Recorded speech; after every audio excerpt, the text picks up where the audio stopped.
Tape recorder का आविष्कार। Tape recorder एक ऐसी मशीन है जो ध्वनि को आक्सा प्लास्टिक की पतली टेप पर रिकॉर्ड कर लेता है। इस चौड़ाई रिकॉर्ड की गई ध्वनि को कभी भी टेप से दोबारा सुना जा प्लास्टी सकता है।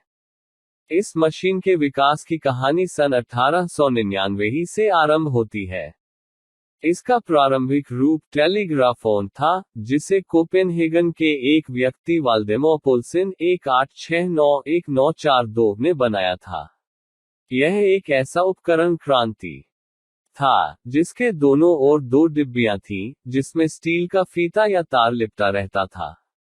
इस फीते पर चुंबकीय 1935 गुण वाले पदार्थ का लेप लगा रहता था। ध्वनि रिकॉर्ड का करने के लिए माइक्रोफोन के सामने बोला जाता था वाला और फीता चला दिया जाता था। फीता एक डिब्बी से टेप निकलकर दूसरी डिब्बी पर लिपटता जाता था और उस इसमें पर ध्वनि अंकित होती जाती थी। इसके बाद लगभग 40 वर्षों तक इसका विकास रुका-चुम रहा। सन 1929 में जर्मनी के आविष्कारक फ्ल्यूमर ने चुंबकीय टेप का विकास किया, जिस पर लोहे के द्वितीय ऑक्साइड की किसी द्रव्य में मिलाकर पतली परत चढ़ाई गई थी। लोहे के ऑक्साइड की परत चढ़ी हुई प्लास्टिक टेप का प्रयोग ध्वनि रिकॉर्डिंग के लिए बहुत ही कारगर सिद्ध हुआ। इसके बाद PVC पॉलीवाइनिल क्लोराइड नामक प्लास्टिक की खोज ने टेप निर्माण के इतिहास में क्रांति ला दी।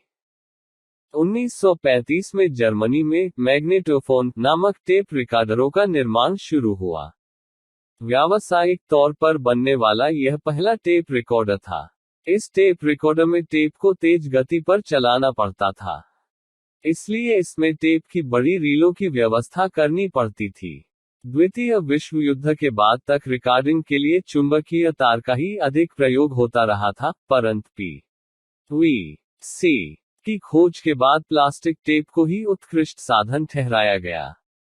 यह अपेक्षाकृत ज्यादा प्रभावशाली और टिकाऊ साबित हुआ।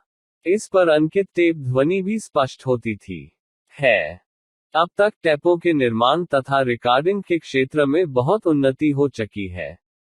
टेप की नई विकसित प्रणाली के जरिए अब केवल ध्वनि ही नहीं, चित्र भी टेप किए जा द्वारा सकते हैं, जिन्हें फिल्म की तरह वीडियो कैसेट रिकॉर्डर की सहायता से टीवी स्क्रीन पर देखा जा सकता है। टेप रिकॉर्डिंग का सिद्धांत यह है कि कुछ पदार्थ चुंबकीय क्षेत्र में आने पर चुंबकीय गुणों से प्रभावित हो जाते हैं, जब तक वे किसी अन्य चुंबकीय क्षेत्र के प्रभाव में न आए, चुंबकीय बने रहते हैं। इसके अलावा उन पदार्थों के भिन्न भिन्न स्थानों पर चुंबकत्व भी अलग अलग होता है। चुंबकीय ध्वनि रिकॉर्डिंग इन्हीं दो तथ्यों पर आधारित है। अंकित टेप पर जिस व्यक्ति की आवाज को रिकॉर्ड करना होता है, वह माइक्रोफोन के सामने बोलता है। माइक्रोफोन द्वारा व्यक्ति की ध्वनि विद्युत धारा में बदल जाती है। यह विद्युत धारा काफी कम होती है। इसे एम्पलीफायर द्वारा प्रवर्धित करके लोहे पर लिपटी तार की एक कंडली कार्ड से गुजारा जाता है।